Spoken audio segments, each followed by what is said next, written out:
ታሪካችን የሚጀምረው በደቡብ ህንድ በምትገኘውና ለምለም በሆነችው ታሚልናዱ ግዛት ውስጥ ከትላልቅ ከተሞች ጫጫታ ራቅ ብላ በምትገኝ አንዲት ጸጥተኛ መንደር ውስጥ ነው። በዚች መንደር ውስጥም በዝግታና በትህትና የሚንቀሳቀስ ጎረቤቶች ሁሉ እንደ ምስኪንና ሰላማዊ ሰው የሚያዩት ታይገር የተባለ ግለሰብ ይኖራል። ታይገርም ለአካባቢው ነዋሪዎች ተራ የቤተሰብ አባትና ከጀርባው ግን ማንም ሊገምተው የማይችል ጥቁርና አደገኛ ታሪክ ደብቆ የያዘ ሰው ነው። የሰውን በቀድሞ ስራ ዘመኑ ህንድ ውስጥ ያለንን ለአደገኛ ወንጀለኞች መናኸሪያ ለሆነ እስር ቤት የእስር ቤት ዋና አስተዳዳሪ ፖሊስ ሆኖ ሲሰራ የነበረ ሰው እንደነበረ እንረዳለን። አሁን ላይ ግን ጡረተኛ ሆኖ በቤት ውስጥ ከሚስቱ ቪጂና ከብቸኛው ወንድ ልጁ አርጁን ጋር በአንድ ቤት ውስጥ የሚኖሩ ሲሆን ከነሱ በተጨማሪ አርጁን ስዊት የተባለች ቆንጅዬ ሴት አግብቶ ትንሽዬ ወንድ ልጅ እንደወለደ እንረዳለን። አርጁንም በበኩሉ የጀግና አባቱን የታይገርን ፈለግ በመከተል በህንድ ዘንድ የተከበረና የተጨበጨበለት የፖሊስ ኮሚሽነር በመሆን በትጋት እያገለገለ የቆየ ሲሆን አርጁን በስራው ካለው ጥንካሬ የተነሳ አንድ እጅግ ፈታኝና አደገኛ ተልዕኮ ይሰጠዋል። ይህ ተልዕኮም ዋርማን የተባለውን ዝነኛ ጨካኝ ወንበዴ አሳዶ በቁጥጥር ስር ማዋል ሲሆን ዋርማን ከወርቅ የተሰሩና ህዝቡ ለአምልኮ የሚጠቀምባቸውን ወደ ቤተ መቅደስ ቅርጻ ቅርጾችን በመስረቅ የሚታወቅ በህገወጥ የጥንታዊ ቅርሶች ዝውውር የተካነ ወንጀለኛ ነው። ይህ በእንዲህ እንዳለም ከዕለታት አንድ ቀን አርጁን ባደረገው ጥብቅ ክትትል የወርቅ ቅርጻ ቅርጾችን ሰርቀው ለዋርማን ለማድረስ በመጓዝ ላይ የነበሩ የዘራፊ ቡድን አባላትን በድንገት ይደርስባቸዋል። አርጁንም በወሰደው ፈጣን እርምጃ ወንጀለኞቹን በቁጥጥር ስር በመዋል በዋርማን እጅ ሊገቡ የነበሩትንና ለቤተ መቅደስ አገልግሎት የሚውሉትን በርካታ የወርቅ ቅርጻ ቅርጾችን በሙሉ በእጁ ያስገባል። ይህን ተከትሎም ከሰዓታት በኋላ አንዲት ሴት ፖሊስ ወደ አርጁን በመምጣት ወንበዴው ዋርማን አባቱ ታይገርን እንዳገተውና አርጁን የወሰደውን የወርቅ ቅርጻ ቅርጾች የማይመልስለት ከሆነ አባቱ ታይገርን እንደሚገለው ደውሎ መዛቱን ለአርጁን ታሳውቋለች። በዚህ ጊዜ በወንበዴው ዋርማን ተቀጥሮ የአርጁን አባት ታይገርን ያሳገተው ሴኑ የተባለ ቅጥር ነፍሰ ገዳይ ታይገርን እንዲያግቱ ያሰማራቸው ሰዎች ጋር ደውሎ የታይገርን ሁኔታ ሊያጣራ ሲሞክር ሴኑ ባልጠበቀው ሁኔታ ስልኩን ታይገር አንስቶ ስላናገረው ሴኑ ታይገርን እንዲያግቱ የላካቸውን ሰዎች በሙሉ ታይገር እንደደመሰሳቸው ይገባዋል። ይህ ከሆነ ከጥቂት ሳምንታትም በኋላ ኮሚሽነር አርጁን ሴኑ የተባለውን የዋርማንን ቅጥረኛ በቁጥጥር ስር በማዋል ወንበዴው ዋርማን የሚገኝበትን አድራሻ ይጠቁመው ዘንድ ራቁቱን አስሮ ወፊላላ ሲገርፈው ከቆየ በኋላ ሴኑ ዋርማን የሚገኝበትን አድራሻ ጨምሮ ስለ ዋርማን የሚያውቀውን ነገር በሙሉ ዝርግፍ አድርጎ ይነግረዋል። ከዚህም በኋላ ሴኑ ዋርማን የሚገኝበትን ቦታ ሊመራ ስለተስማማ አርጁን ከተወሰኑ የፖሊስ አባላቶች ጋር በመሆን ሴኑን ተከትለው ዋርማን ይገኝበታል ተብሎ የሚታሰበው ቦታ ይሄዳሉ። ነገር ግን ይህ ከሆነ ከጥቂት ሰዓታት በኋላ አርጁንም ሆነ አብሮት የሄዱት ፖሊሶች የት እንደገቡ ባልታወቀ ሁኔታ በመሰወራቸው የአርጁን አባት ታይገር በሁኔታው ከባድ ጭንቀት ውስጥ ይገባል። በዚህ ምክንያት ታይገር ልጁ አርጁን ስልክ ላይ ደጋግሞ ቢደውልም ስልኩ ዝግ ስለሆነበት ታይገር ምንም ጊዜ ሳያጠፋ የአርጁን አለቃ ወደ ሆኑት ኮማንደር ሄዶ ስለ ልጁ አርጁን ሁኔታ ሲጠይቅ ኮማንደሩም አርጁንና ሌሎች ፖሊሶች በዋርማን ተገለው ሊሆን እንደሚችል እንደሚጠረጥሩ በመግለጽ ሆኖም ግን በሙሉ አቅማቸው እና አርጁንን ለማግኘት እየለፉ እንደሆነ ያሳውቁታል። ይህን ተከትሎም ታይገር ልጁ ተገለው ሊሆን እንደሚችል መስማቱ ክፉኛ ስላቆሰለው ታይገር ዋርማንን የገባበት ገብቶ በትንትኑ ሊያወጣው ለራሱ ቃል ይገባል። በመነጋታውም ታይገር ባይብል ከተባለው ጎረቤቱ ጋር በመሆን ናራሲማ የሚባል በቀድሞ ህይወቱ አደገኛ ወንጀለኛ የነበረ የጋንግስተሮች መሪ ጋር ረጅም ርቀት ነርተው ይሄዳሉ። ናራሲማ ምንም እንኳን በሰዎች ዘንድ የተፈራ አደገኛ ሰው ቢሆንም ታይገርን ግን ከመጠን በላይ ያከብረው ስለነበረ ምን ልታዘዝ ጌታዬ ብሎ ታይገር ለሚጠይቀው ነገር በሙሉ ሊታዘዘው ፈቃደኝነቱን ያሳየዋል። ይህን ጊዜም ታይገር ዋርማን የተባለ ወንበዴ ልጁን አግቶ እንደወሰደበትና ልጁ አርጁንን በህይወት ይኑር ይሞት እስካሁን እንደማይታወቅ በመግለጽ እሱም ጋር የመጣው ከዋርማን ጋር ለሚያደርገው ውጊያ ሊረዱት የሚችሉ ሰዎች እንዲሰጡ እንደሆነ ያሳውቀዋል። ናራሲማም ይህን እንደሰማ አሉኝ የሚላቸውን 4 ምርጥ ስናይፐር ተኳሾች ታይገርን እንዲረዱት በመስጠት ከዚህም በኋላ በሚፈልገው ነገር ሁላ ሊረዳው ዝግጁ እንደሆነ ለታይገር ያሳውቀዋል። የዛኑ ዕለትም ወንበዴው ዋርማን የአርጁን አባት ታይገር ሊበቀለው እያፈላለገው እንደሆነ መረጃ በመስማቱ ዋርማን በትዕቢት ተወጥሮ ታይገርን ቤተሰቦችን ቀድሞ ገሎ ታይገርን ልክ ሊያስገባው በመወሰን የዛ ቀን የታይገር ቤተሰቦች ያሉበት ቦታ በመሄድ ለታይገር ቪዲዮ ኮል ይደውልለታል። ታይገርም ስልኩን እንዳነሳው ዋርማን እየሳቀ አንተን ከማግኘት በፊት እኔ ቀድሜ ቤተሰቦችን አገኘኋቸው በማለት የታይገር ቤተሰቦች የሚገኙበትን ቤት በጉገን ጥሎ ሊገባ ይሞክራል። ሆኖም ግን ታይገር ልጁ አርጁን ከዚህ በፊት በቁጥጥር ስር ያዋለውን ዋርማን ሰርቆት የነበረውን በጣም ውድ የሆነ ከወርቅ የተሰራ የቅርጻ ቅርጽ ምስልን ለዋርማን በማሳየት ዋርማን ይህን የወርቅ ቅርጻ ቅርጽ ማግኘት ከፈለገ ቤተሰቦቹን ጫፋቸውን እንዳይነካ ያስጠነቅቀውና ዋርማን በመፍራት የታይገር ቤተሰብ ላይ ምንም እርምጃ ሳይወስድ ይቀራል። ሆኖም ግን ያን ዕለት ማታ ታይገር ወደ ቤቱ ተመልሶ ከሚስቱ ቪጂና የልጁ ሚስት ስዊቲ ጋር ተቀምጦ እያወራ ሳለ ካማዲቭ የተባለ የዋርማን ስራ ባልደረባ ያሰማራቸው ቅጥር ነፍሰ ገዳዮች ታይገርና ቤተሰቦቹ ላይ ጥቃት ሊፈጽሙ ይመጣሉ። ሆኖም ግን ከቤቱ ውጪ ታይገር ከናራሲማ ላይ ያመጣቸው ባለ ስናይፐሮች ዙሪያውን እየጠበቁ ስለነበረ ቅጥር ነፍሰ ገዳዮቹን በየተራ እየለቀሙ በስናይፐር መግደል ይጀምራሉ። ታይገርን በጩቤ ሊወጋው የሞከረውን አንደኛውን ቅጥር ነፍሰ ገዳይ ጠረጴዛው ላይ በማጋደም በገዛ ጩቤ ጉሮሮ ላይ ሰክቶ ይገለዋል። በመነጋታው የዋርማን ባልደረባ የሆነው ካማዴቭ የላካቸው ሰዎች በሙሉ እንዳልተመለሱና እንደተገደሉ ከተረዳ በኋላ የተለያዩ ማጣራቶችን ሲያደርግ ካማዴቭ ሰዎቹ ጥቃት ሊያደርሱ የሄዱት ሰው ታይገር የተባለው የቀድሞ እስር ቤት አስተዳዳሪ የነበረ ፖሊስ ቤት እንደነበረ ይረዳል። ይህን ጊዜም ካማዴቭ ፈጥኖ ለዋርማን በመደወል ትናንትና ሰዎችን ከመላኪ በፊት የሚሄዱት ታይገር ቤት እንደሆነ ለምን አልነገርከኝም በማለት ዋርማንን ይናገረዋል። ዋርማን ግን ታይገር ይህን ያህል መፍራቱ ግራ አጋብቶት ስለ ታይገር ማንነት ሲጠይቅ ካማዴቭም ታይገር ማለት ለረጅም ዓመታት ጣሂር የተባለውን አደገኛና አረመኔ ወንጀለኞች ያሉበትን እስር ቤት ቀጥለጣ አድርጎ ያስተዳደር የነበረ ፖሊስ መሆኑን በመግለጽ ቃሂር ውስጥ ያለ ምንም አይነት ዱርዬ ታሳሪ ታይገር መጣ ከተባለ ቆሞ በሰልፍና በክብር እንደሚቀበሉት ለባርማን ይተርክለታል። ከማዲቭን በመቀጠል ታይገር ምንም እንኳን ኃይለኛ ፖሊስ የነበረ ቢሆንም በዛው ልክ ግን ሁሉም እስረኛ ይወደው ስለነበረ አሁን ላይም ታይገር ቃሂር እስር ቤት ታስረው ከተፈቱ አደገኛ ወንጀለኞች ጋር ሳይቀር ጥሩ ጓደኝነት እንዳለው በማስረዳት ባርማን ከታይገር ጋር የገባውን ሰጣ ገባ እንዲያቆም ያስጠነቅቀዋል። ባርማንም ይህንን የስልክ ንግግር እያደረገ በነበረበት ወቅት ፍጹም ባልጠበቀው ሁኔታ ዝናው ተነግሮ የማያልቀው ታይገር የባርማንን አድራሻ አፈላልጎ በማግኘቱ ብቻውን ባርማንና የባርማን ቅጥረኛ ሰዎች ያሉበት ቦታ እየተንጎማለን ይመጣል።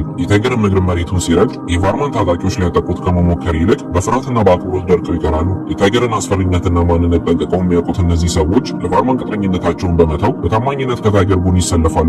እንዲያውም መንገዱን እየከፈቱና እያጀቡ ባርማን ወዳለበት ክፍል ይወስዱታል። ታይገርን ፊት ለፊት የቆመውንና በትዕቢት ተወጥሮ የነበረውን ባርማን ገና ሳየው ምንም አይነት ንግግር ሳያባክን በአንድ ብርቱ ምት ብቻ ሰማይ ደርሶ ምድር ያፈርጠዋል። ቀጥሎም ታይገር ልጁ አርጁን በባርማን እጅ የተገደለ መስሎት በቁጭትና በበቀል ስሜት ተሞልቶ ባርማንን ለዘላለም ሊያሰናብተው ሲያሰናዳ ባርማን የመጨረሻውን ካርድ በመምዘዝ ስልኩን ያወጣና አርጁን በአንድ ድብቅ ቦታ ታስሮ አሁንም ድረስ በህይወት እንዳለ ለታይገር ያሳየዋል። ባርማንም ቀጥሎ ታይገር እሱን የሚገለው ከሆነ ልጁ አርጁንም መቼም ቢሆን በህይወት እንደማያገኘው ስለዛተበት ታይገር ለልጁ ደህንነት ሲል የያዘውን የበቀል ሰይፍ ለመሰብሰብ ይገደዳል። ታይገርም በልጁ ህይወት የመጣበትን ይህንን አስቸጋሪ አጋጣሚ ለመወጣት ባርማንን ከመግደል ተቆጥቦ በጉዳዩ ላይ በስርዓት ለመደራደር ከጠላት ጋር ፊት ለፊት በጠረጴዛ ዙሪያ ይቀመጣል። ይህን ተከትሎም ባርማን ለታይገር ልጁ አርጁንን በህይወት ማግኘት ከፈለገ በሙምባይ ከተማ እምብርት በሚገኝ አንድ ጥንታዊ ቤተ መቅደስ ውስጥ በጥብቅ ጥበቃ የሚጠበቀውን በሚሊዮን የሚቆጠር ዶላር የሚያወጣና በወርቅና በአልማዝ የተንቆጠቆጠ ታሪካዊ ዘውድ ሰርቆ እንዲያመጣለት ያዘዋል።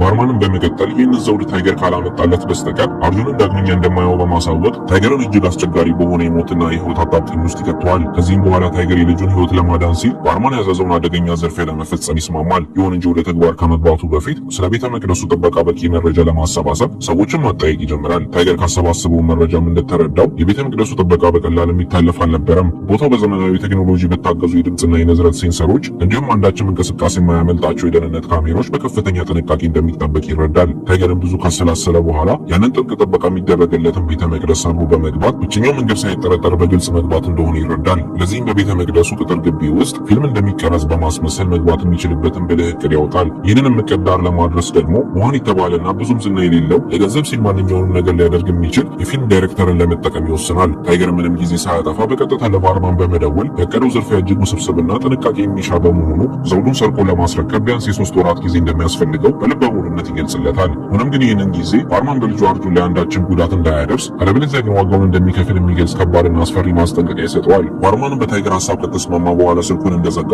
ባርማን የታይገርን ብልህነትና አደገኝነትን ስለሚያውቅ በቀላሉ ሊያምነው ስለማይችል የታይገርን እያንዳንዷን እንቅስቃሴ የሚሄድበትንና የሚውልበትን ቦታ በጥብቅ እንዲከታተሉ ራጅና ፓዮኔር የተባሉ ሁለት ታማኝ ጠባቂዎቹን ይመድባል። ይህ በሆነ በቀጣይ ወራቶች ውስጥም ታይገር እቅዱን ወደ ተግባር መለወጥ በመጀመር በቤተ መቅደሱ ቅጥር ግቢ ውስጥ የሚቀረጽ እውነተኛ የሚመስል የሐሰት የፊልም ስክሪፕት አዘጋጅቶ ያጠናቅቃል። ይህንኑ ስክሪፕት ዳይሬክት እንዲያደርግ የቀጠረው መሆንም የታይገርን ድብቅ አጀንዳ ቅንጣት ያህል እንኳን ሳይጠረጠር ቀረጻውን በቤተ መቅደሱ አካባቢ በይፋ ይጀምራል። ታይገርም እቅዱን ይበልጥ ለማጠናከር ቀደም ሲል እሱ በሚያስተዳድረው እስር ቤት ውስጥ ታስሮ የነበረውንና አሁን ላይ ፍርዱን ጨርሶ ነጻ የወጣውን ማቲ የተባለ ታዋቂ መሳሪያ ነጋዴን ያገኘዋል። ታይገርም ከወንበዴው ባርማን ጋር የገባበትን አደገኛ ፍጥጫና የገጠመውን ችግር ለማቲ በዝርዝር ከነገረው በኋላ ማቲም የታይገርን የቀድሞ ውለታውንና የታይገርን ማንነት በሚገባ ስለሚያውቅ ያለምንም አመንታት ታይገር የፈለገውን አይነት ዘመናዊ መሳሪያ እንዲመርጥ ወደ ሚስጥራዊ የመሳሪያ ማከማቻ ይወስደዋል።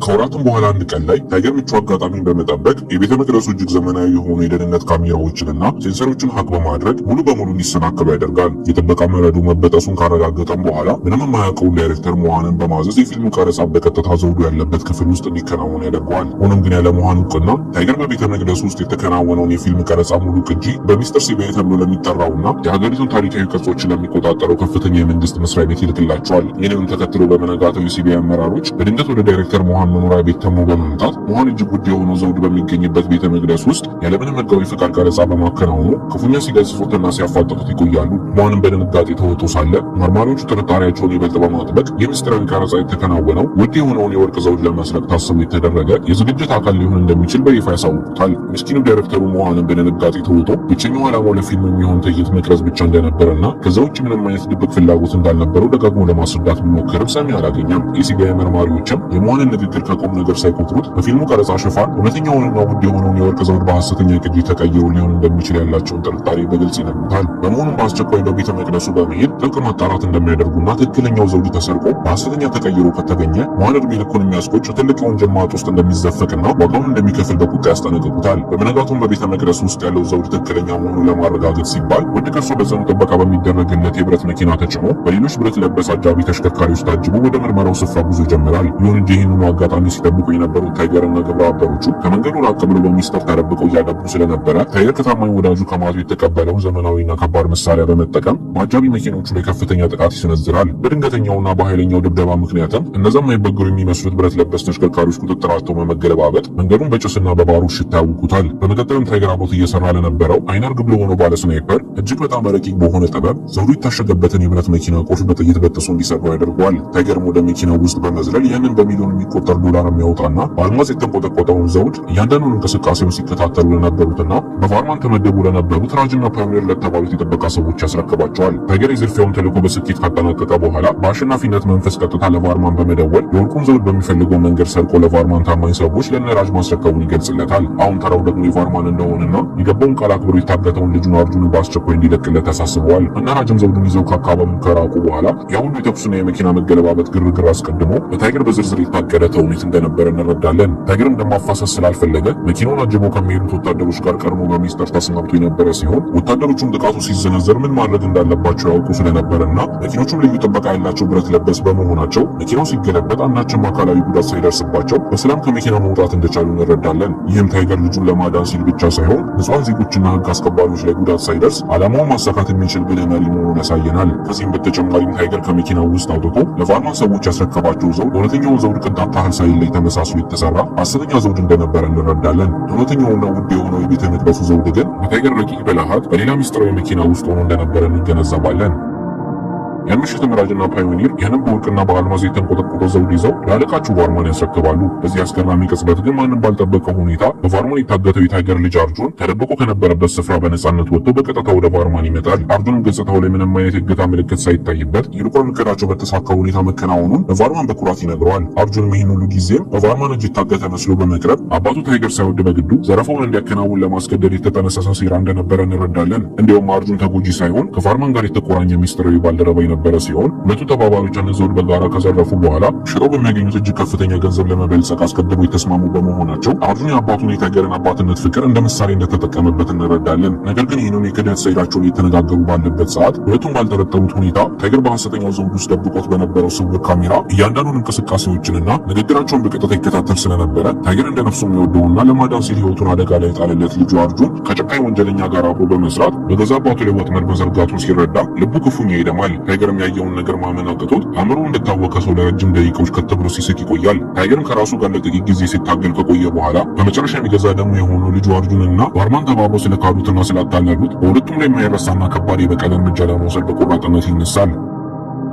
በመንጋታውም አርጁን ልክ ከእገታ በነጻነት እንደተለቀቀ ምስኪን ተጎጂ በመምሰል ወደ ቤቱ ይመለሳል። ሆኖም ግን ከተመለሰ ከጥቂት ሰዓታቶች በኋላ ቫርማን በእጁ የገባውን ዘውድ በጥንቃቄ ሲመረምረው ታይገር ያመጣላቸው ዘውድ ሐሰተኛ መሆኑንና ምንም አይነት ዋጋ እንደሌለው ይገነዘባል። በዚህም ከፍተኛ ንዴት ውስጥ የገባው ቫርማን ያንን ሐሰተኛ ዘውድ ከታይገር እጅ ከተቀበሉ ሰዎች አንዱ የሆነው በራጅ ላይ ክፉኛ ይቆጣል። ቫርማን ቁጣውን መቆጣጠር አቅቶት ራጅን በአሰቃቂ ሁኔታ አናቱን በሙሉ ሻይ እየጨፈጨፈ ሲገለው፣ ሌላኛው የቫርማን ታማኝ ሰው ፓዮኒር ደግሞ ይህንን ዘግናኝ ድርጊት ባይኑ በመመልከቱ ፓዮኒር በቫርማን እጅ ከሚደርስበት አሰቃቂ ግድያ ይልቅ ራሱን ቢያጠፋ እንደሚሻል በመወሰን በጭንቀትና በፍርሃት ተውጦ የራሱን አንገት በማረድ ሕይወቱን ያጠፋል። አርጁንም በበኩሉ ያመጡት ዘውድ ሐሰተኛ መሆኑንና ድካማቸው ሁሉ ከንቱ ሆኖ መቅረቱን ሲረዳ ሳይዘገይ ወደ ቫርማን ዘንድ በመሄድ ሌላ አደገኛ እቅድ ያወጣል። አሁንም ቢሆን ጊዜው እንዳልረፈደና አባቱ ታይገር ትክክለኛውን ዘውድ እንዲያስረክባቸው የሚያስገድድ አዲስ ስልት እንዳለው ለቫርማን ይነግረዋል። አርጁንም የገዛ ወላጅ እናቱን ቪጂን እንደመያዣ በመጠቀም ቫርማን እንዲያግታትና ታይገር ለሚስቱ ደህንነት ሲል እውነተኛውን ዘውድ አሳልፎ እንዲሰጣቸው ለማድረግ የጭካኔ ሀሳብ ያቀርባል። ቫርማንም አርጁን በነገረው ሀሳብ ቢስማማም ግን ከዚህ በኋላ ከሱም ጋር በድጋሚ መስራት እንደማይፈልግ ገልጾ